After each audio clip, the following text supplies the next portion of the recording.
88 올림픽을 치르고 회자되던 에피소드들 중에 하나입니다. 그때 우리나라에 왔던 아프리카 선수들이 화장실에 가서 이 수도 꼭지만 좌우로 틀면 더운 물과 찬물이 나오는 걸 보고 생전 처음 보는 이제 그 광경을 누리다가 자기 나라로 돌아갈 때가 되니까 그 수도 꼭지를 뜯어가려고 했다는 웃지 못할 일이 있습니다. 이 사람들 생각에는 수도 꼭지에서 물이 나오니까 수도 꼭지만 뜯어가서 자기네 나라에 갔다가 설치를 하면 거기서도 이렇게 왼쪽 오른쪽으로 이렇게 틀면 더운 물, 뜨거운 물이 이제 나오는 줄로 알고 수도 꼭지를 뜯어가려고 했다는 얘기입니다. 우리는 웃습니다. 왜 그러냐면 그 물이 수도 꼭지에서만 나오는 건 아니지 않습니까? 그 원리를 알기 때문에 지금 우리가 웃지만 원리를 모르면 얼마든지 이런 일들이 있습니다. 우리가 신앙생활을 하면서 크고 작은 기적을 체험하면서 삽니다. 기적하면 깜짝 놀랄 만한 엄청난 큰 사건만 우리가 생각하지만 사실은 오늘 여기 앉아 있는 것도 기적 중에 하나인 줄로 믿습니다. 여러분들이 여러분들 코로 숨을 쉬고 있는 것도 이것도 기적 중에 하나입니다. 이 설교를 듣고 아멘 할 수 있고 끄떡끄떡 할 수 있는 것도 들리니까 가능한 거니까 들을 수 있는 거 이거 하나만 해도 사실은 기적일 수 있습니다. 육체적인 것도 그렇고 신앙적인 것도 그렇습니다.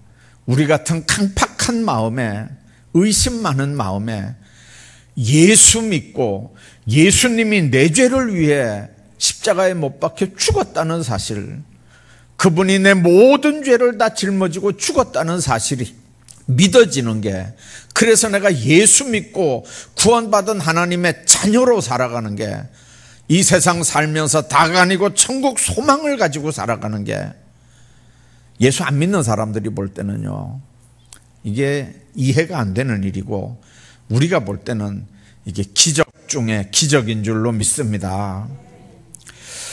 자, 그러면서도 누리는 기적보다 어떤 특별한 기적을 원하거든요. 없다는 게 아닙니다. 얼마든지 있습니다. 오늘 수학 문제를 우리가 풀려면 공식을 알아야 되는 것처럼 이 기적에도 하나님의 원리가 있고 비밀이 있거든요. 공식을 모르면 영원히 풀 수 없는 문제도 공식이 딱 대입이 되면 얼마든지 이렇게 풀어지는 것처럼 하나님의 기적도 마찬가지입니다. 오늘 베드로가 밤새도록 그물질을 했는데 잡은 것이 없다고 그랬습니다. 여러분들 현실이 얼마나 암담하고 캄캄하겠습니까? 그런데 베드로에게 기적이 일어난 겁니다. 그물이 찢어지도록 2배에 가득 채울 정도로 고기를 많이 잡은 겁니다. 어부였던 베드로가 주님을 만나고 그런 기적을 경험한 거거든요. 베드로가 고기를 많이 잡은 이 기적, 2배에 가득 채우고도 다른 사람에게 도와달라고 한 그런 기적들이 오늘도 우리 삶에 체험되는 그런 기적의 주인공들 되시기를 주의 이름으로 축복합니다. 이런 기적 어떻게 일어나는 걸까요? 이런 기적을 체험할 수 있는 신앙적 공식이 뭘까요? 우선 이런 기적은 하나님을 바라보는 사람들에게서 나타납니다. 오늘 주님이 베드로에게 깊은 데로 가서 고기를 잡으라고 합니다. 이게 기적의 첫 번째 원리입니다. 깊은 데라는 말도 영적으로 우리가 많이 해석할 수 있는 말이지만 예수님께서 기적을 일으키기 위해서 지금 베드로에게 요구하는 게 뭐냐면 깊은 데로 가서 고기를 잡으라는 거거든요. 상식적으로 그 시간에는 깊은 데는 고기가 없는 시간입니다.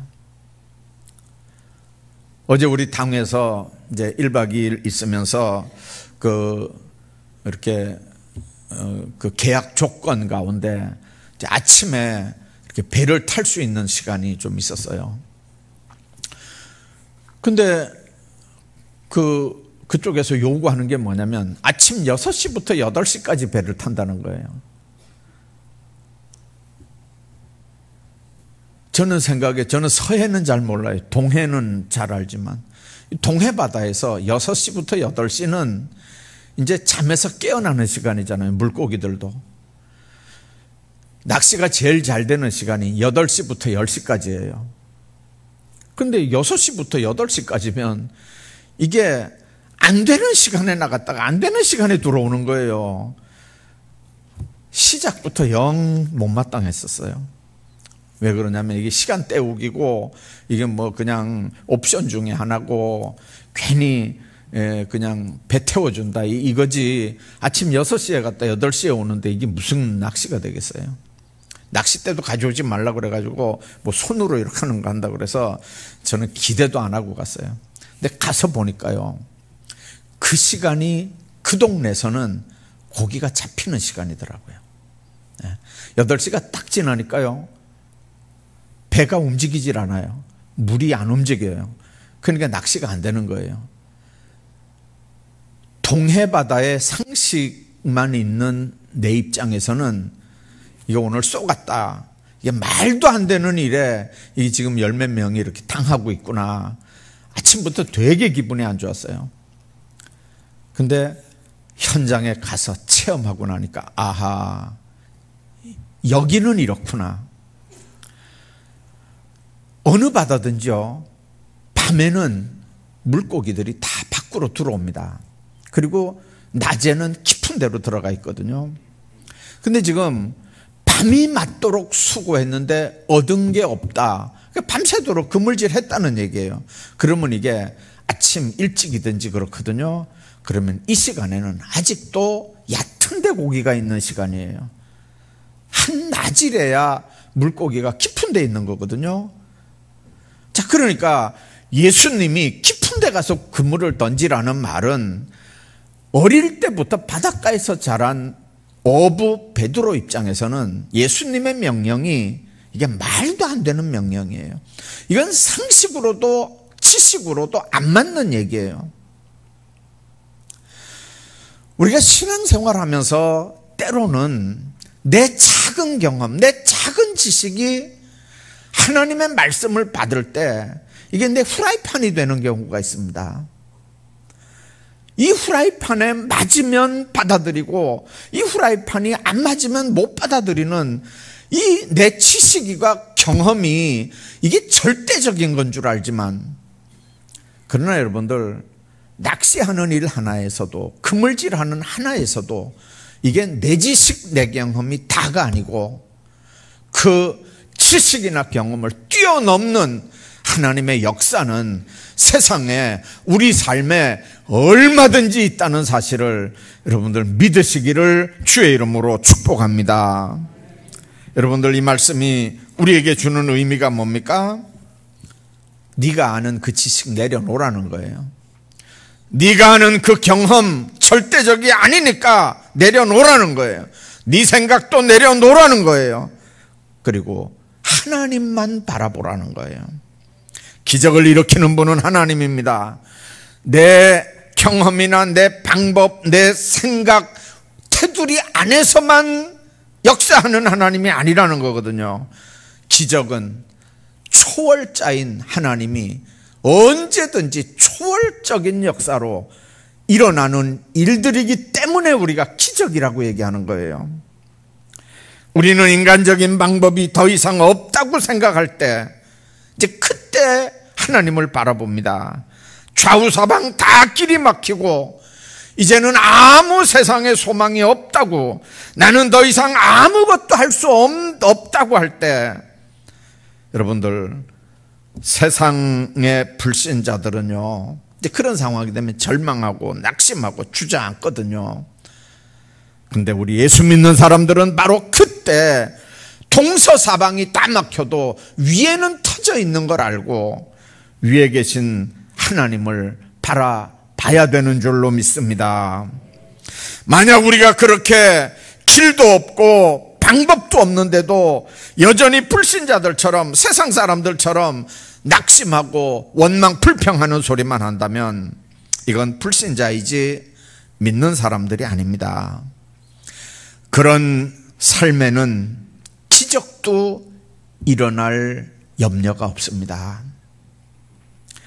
기적이 일어날 수 없기 때문에 안 일어나는 게 아닙니다. 본인이 기적을 일어날 수 없도록 생각도 하고 말도 하고 행동도 그렇게 하는 거예요.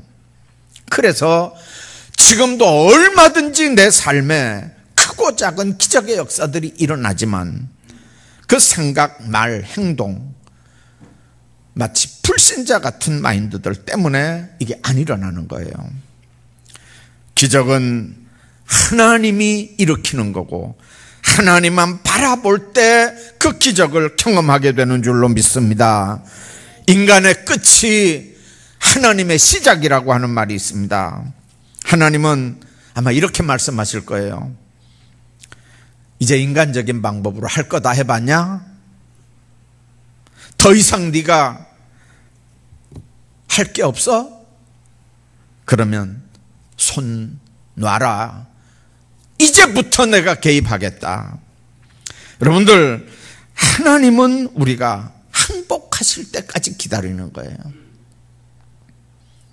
나중에 그 문제가 해결되면 자기가 했다 그럴 거 아니에요. 그 역사를 이룬 주체가 자기고 하나님은 돕는 조력자 정도로 생각할 거 아니에요. 사도행전 3장에 보면 성전 미문에 앉아있던 안진뱅이 일으키는 사건이 기록이 되어 있습니다. 베드로와 요한이 성전에 기도하러 올라가는데 나면서부터 안진뱅이 된 사람이 이제 베드로와 요한에게 구걸을 합니다. 자, 그때 베드로와 요한이 안진뱅이를 쳐다보고 제일 먼저 한 말이 뭐냐면 우리를 보라는 거예요. 우리를 봐라. 그 안진뱅이가 뭘 좀 얻을까 싶어가지고 베드로와 요한을 봤습니다. 자, 그럴 때 베드로와 요한이 뭐라고 얘기합니까? 은과 금은 내게 없지만 내게 있는 것으로 네게 주노니 곧 나사렛 예수의 이름으로 일어나 걸으라. 그렇게 말씀하면서 팔을 잡아 일으켰다는 거예요. 한 번도 걸어본 적이 없는 사람, 나면서부터 안진뱅이였으니까요. 자, 그런데 그 사람이 일어서 걸었습니다. 성전으로 뛰어들어가면서 하나님을 찬양했습니다. 놀라운 역사가 일어난 거거든요. 우리를 보라고 하는 그 메시지. 베드로가 한 얘기니까 우리는 베드로와 요한을 보라는 것처럼 그게 들립니다. 그러나 아닙니다. 그 말 속에 핵심적인 뜻은 우리를 보라는 말은 베드로와 요한을 보라는 말이 아니고 예수님을 보라는 말입니다. 더 정확하게 표현하면 베드로와 요한을 쓰시는, 사용하시는 예수님을 보라는 거예요. 그러면 당신의 인생에 기적이 일어날 거라는 얘기예요. 이 사람이 나가서 내가 이렇게 안진뱅이였는데 이렇게 이제 일어나 걷는다고 하니까 이 예수님을 흠잡으려고 사람들이 이 안식일에 하지 못하는 일을 한다고 네 고친 사람이 누구냐고 막 이렇게 이제 일어났던 안진뱅이한테 막 추궁을 합니다. 자, 그럴 때 그 솔로몬 행각에서 된 일이 사도행전 3장 12절부터 기록이 됩니다. 근데 사람들이 저 베드로와 요한이 안진뱅이 고쳤대 하면서 막 주목을 합니다. 그럴 때 베드로와 요한이 그런 얘기합니다. 왜 우리를 쳐다보느냐? 이 사람을 낫게 한 게 우리가 아니라 나사렛 예수께서 낫게 했다 하면서 구약 성경을 인용해서 예수님을 그 솔로몬 행각에서 전하는 얘기가 기록이 됩니다. 우리가 한 일이 아니라는 거예요. 안진뱅이 고친 건 베드로와 요한이 예수의 이름으로 일어나 걸으라고 해서 그 사람이 일어났으니까 그 사람 입장에서나 주변 사람들 입장에서 틀림없이 베드로와 요한이 고쳤는데 베드로 요한 얘기는 우리가 고친 게 아니라는 거예요. 예수가 고쳤다는 거죠. 그러면서 시선을 일어나게 한 주체가 예수님이라고 하는 쪽에 맞추는 겁니다. 내가 아니다. 난 쓰임을 받았다. 난 도구일 뿐이다. 그런 의미입니다. 여러분들, 베드로와 요한이 우리를 보라고 한 말은 자기들을 보라는 말이 아닙니다. 자기들을 쓰신 주님을 보라는 얘기입니다. 시선을 예수님께 돌리라는 얘기입니다. 더 정확하게 얘기하면 당신이 오늘 이렇게 사는 이유가 뭐냐면 우리 주님을 안 쳐다봤기 때문에, 우리 주님을 안 만났기 때문에, 못 만났기 때문에 육신도 안전뱅이, 인생도 안전뱅이 같은 삶, 그렇게 사는 게 아니냐는 거죠. 지금도 우리 하나님이 기적을 안 일으키기 때문에 기적이 안 일어나는 게 아닙니다. 기적이 사라졌거나 기적이 없어진 것도 아닙니다. 다만 믿음이 있다는 사람들도 기적에 대해서 기대를 안 하기 때문에 기적을 체험하지 못하는 겁니다. 하나님은 옛날이나 지금이나 동일한 하나님인 줄로 믿습니다. 우리 모두가 삶의 자리에서 예수 그리스도를 바라보면 인생이 바뀌어지고 삶에 끊임없는 기적, 그런 체험들이 여러분들 삶 속에 있는 줄로 믿습니다. 그런 삶들 사시기를 주의 이름으로 축복합니다. 뿐만 아니라 이런 기적들, 예수님을 바라보고 하나님 바라보고, 두 번째는 말씀에 의지해야 이런 기적들을 체험할 수 있습니다. 베드로가 예수님이 깊은 데 가서 그물을 내려 고기를 잡으라고 하니까 그랬잖아요. 밤이 새도록 우리가 수고했는데 얻은 것이 없지만 그물을 내리겠다는 거죠. 말씀에 의지해서 그물을 내리겠다는 거예요. 기적의 두 번째 원리는 뭡니까? 말씀에 의지하는 겁니다. 의탁하는 거예요. 말씀을 믿는다는 말입니다.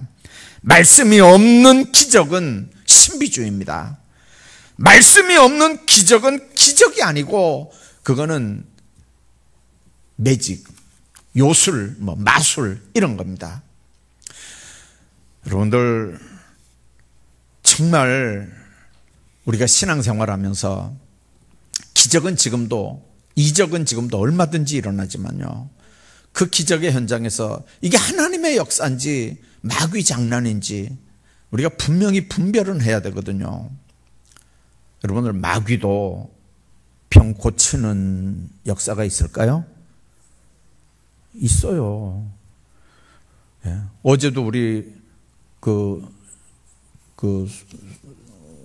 당회 수련회 하는데 거기 이렇게 가보니까 뛰들더라고요. 보니까 막 이렇게 뛰드는데 어떤 분이 그래요. 초저녁이니까 저렇게 세게 뛰드는데 나중에 힘 빠지면 저렇게 잘 못 뛰들 걸 그러는데 아니나 다를까요?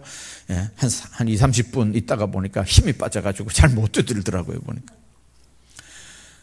여러분들, 왜 그렇게 뛰듭니까? 사람 하나 앞에 앉혀놓고요, 두 사람이 앉아가지고 계속 이렇게 두드리면서 막 연부를 하는데 그게 중인지 무당인지 모르겠어요. 요즘에 중무당이 짬뽕이 돼가지고 이제 그런 짓들 많이 하거든요. 한 사람 앉혀놓고 계속 하는 거예요. 내가 이렇게 딱 보니까요, 최하 그게 몇백만 원짜리, 최하 아마 한 500만 원 이상짜리는 그게 저 프로젝트인 것 같아요. 보니까요. 여러분들, 그렇게 해서 조금이라도 무슨 효과가 있는 역사들이 있으니까 그 짓들 하는 거 아니에요. 마귀도 병 고친다니까요. 귀신도 병 고친다니까요. 근데 그게 근본적이냐? 아니에요. 여러분들, 기도원에 가도요, 하나님의 역사가 엄청 일어나요. 근데 아닌 역사도 일어나요. 그걸 뭘 보고 하느냐면요, 거기에 말씀이 있는지, 말씀이 역사하는지 아닌지를 여러분들 분별할 수 있는 눈이 있어야 돼요. 말씀이 역사하지 않는, 말씀 없는 무슨 방법으로 뭔가가 일어나는 건 다 그건 마술이에요. 요술이에요. 체면이에요. 하나님의 역사는 반드시 말씀을 수반해서 일어나는 역사인 줄로 믿습니다. 정말 우리가 기적을 원한다면 우리에게 주신 하나님의 말씀을 붙잡고 하나님의 말씀을 의지하면 지금도 우리 삶에 얼마든지 기적이 나타나는 줄로 믿습니다. 그래서 말씀, 내가 붙잡은 그 말씀이 기적의 원동력이 되는 거예요. 미국의 문서 선교 왕이라고 불렸던 크레테라고 하는 사람이 있습니다. 이 사람은 한때의 전 세계 문서 선교의 그 재정적으로 50%를 담당했던 사람입니다. 우리가 어렵고 힘들 때 6.25 전후해가지고 지금도 그렇지만 기도원 협회라고 하는 걸 통해서 이제 성경을 이렇게 공짜로 접한 기억들이 여러분들 있을 겁니다. 저도 군대 가니까 내무반에 기도원 협회에서 나온 이 성경책이 있었어요. 병원에 입원하고 있을 때도 보니까 병원에도 방마다 그 기도원에서 나온 성경책들이 있더라고요. 그게 공짜로 다 이렇게 나눠준 거예요. 전 세계에. 공산국가들, 저개발, 미개발 국가들 이런데 다 공짜로 기도원 협회에서 그 성경책을 그 나라 말로 번역해서 다 나눠줬어요.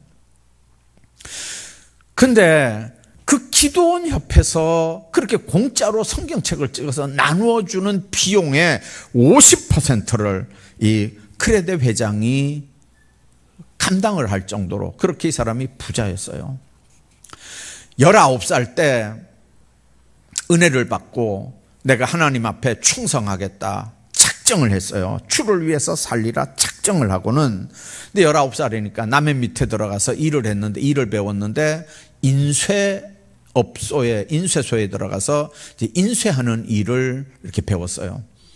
얼마나 성실하고 정말 근면하고 열심히 기도하면서 배우니까 나중에 점점 이렇게 인쇄소를 하나씩 두 개씩 이렇게 인수하게 되고 나중에는 미국의 그 인쇄업체 회장이 되고 많은 인쇄소를 운영하는 이제 회장이 됐어요.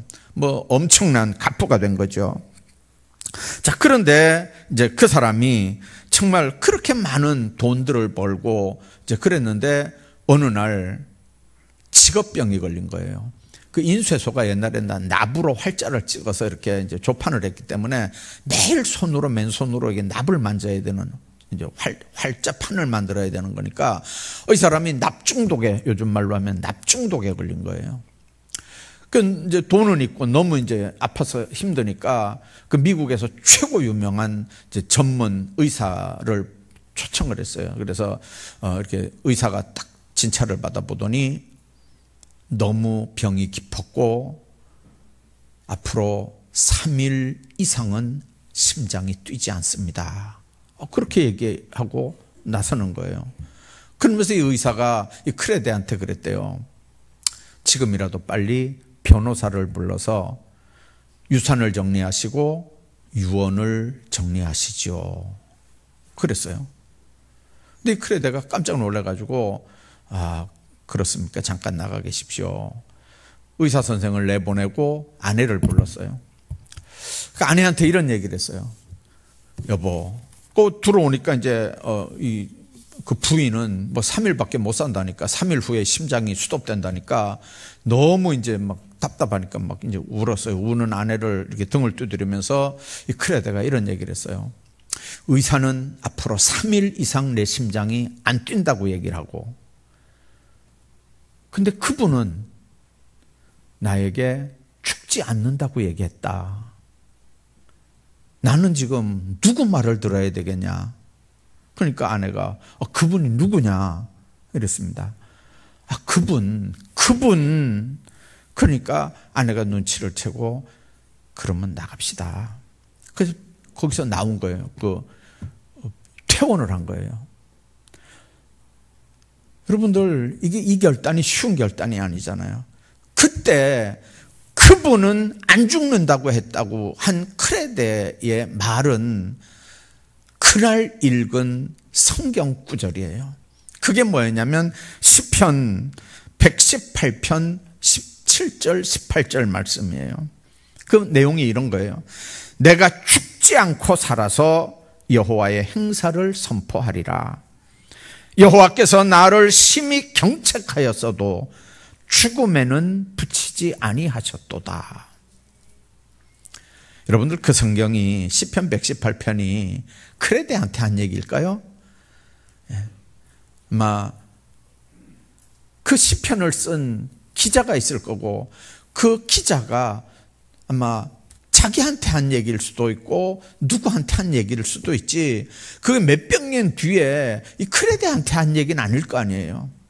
근데 크레데가 그 말씀을 딱 읽는 순간에 하나님께서 그 말씀을 자기에게 하는 말씀으로 딱 받아들인 거예요. 네가 죽지 않고 살아서 내 행사를 나타내리라.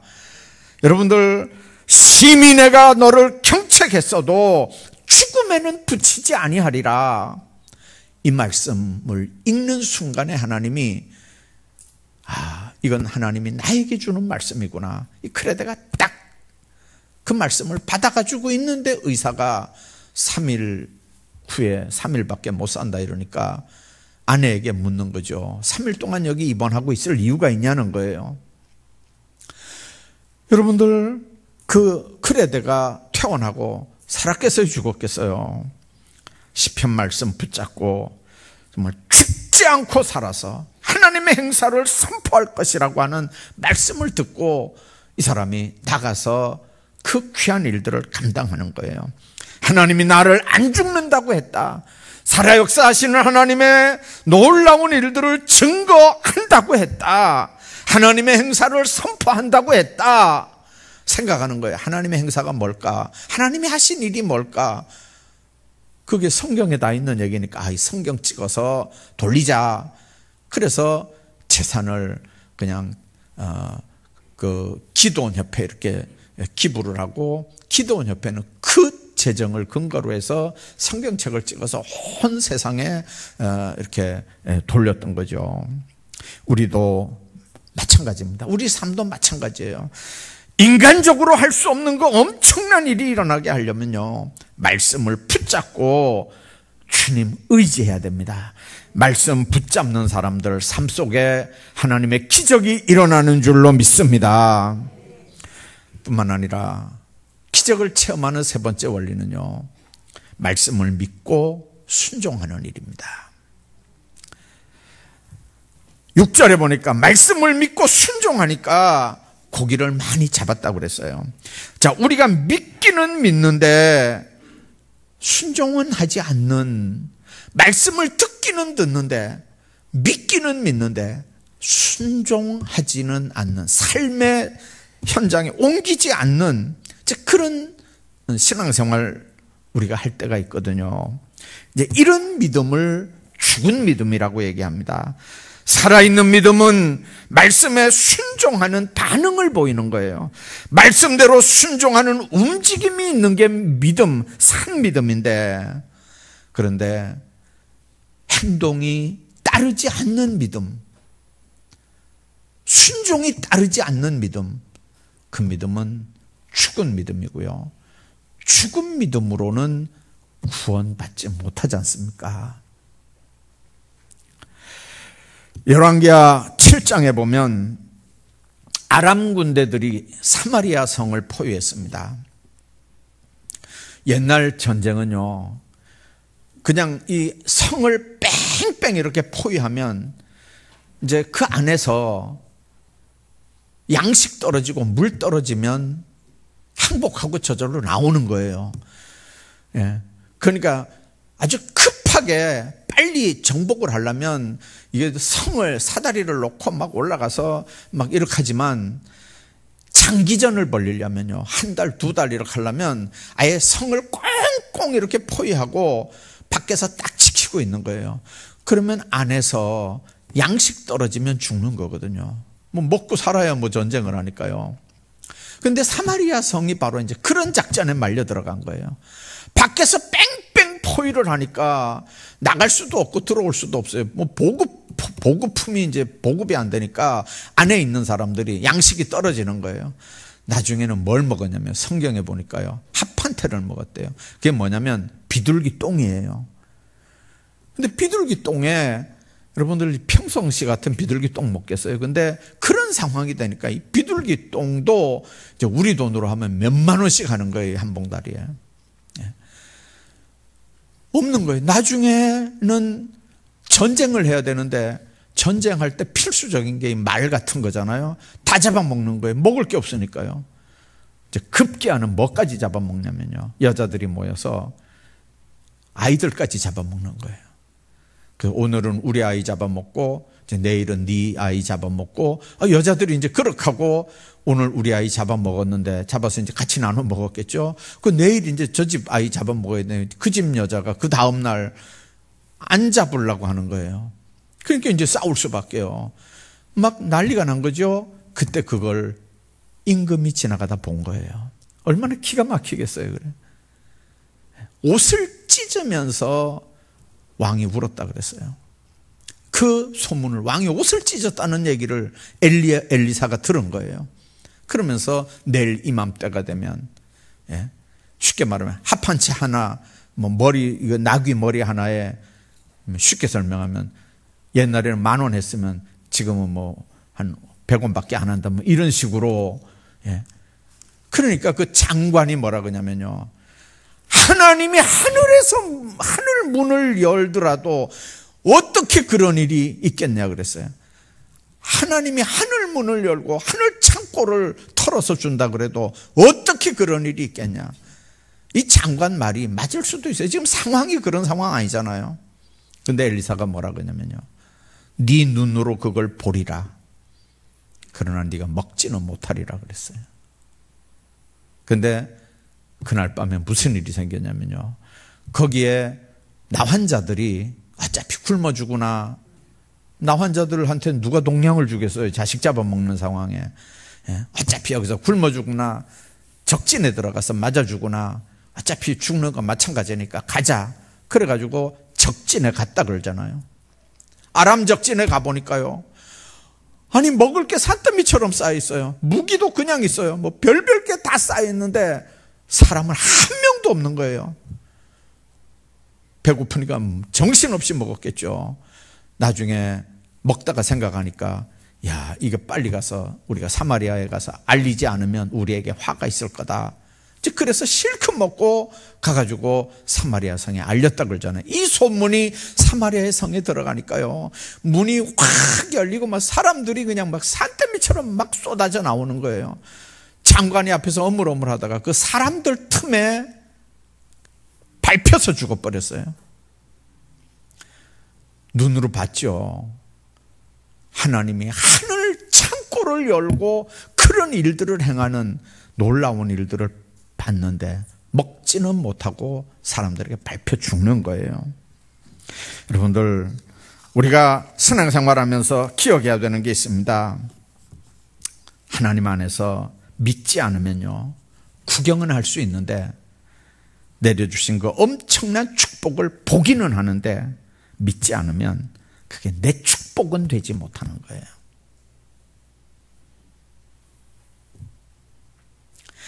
베드로가 밤새도록 수고하고 고기를 잡았는데도요, 잡은 게 없었다 그랬어요.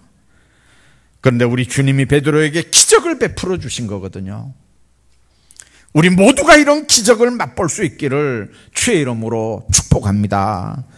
남들이 기적을 체험하는 걸 보면서 아, 저 사람 좋겠다, 저 집 좋겠다 말만 하지 말고요, 여러분들이 그 기적의 주인공들이 되기를 주의 이름으로 축복합니다.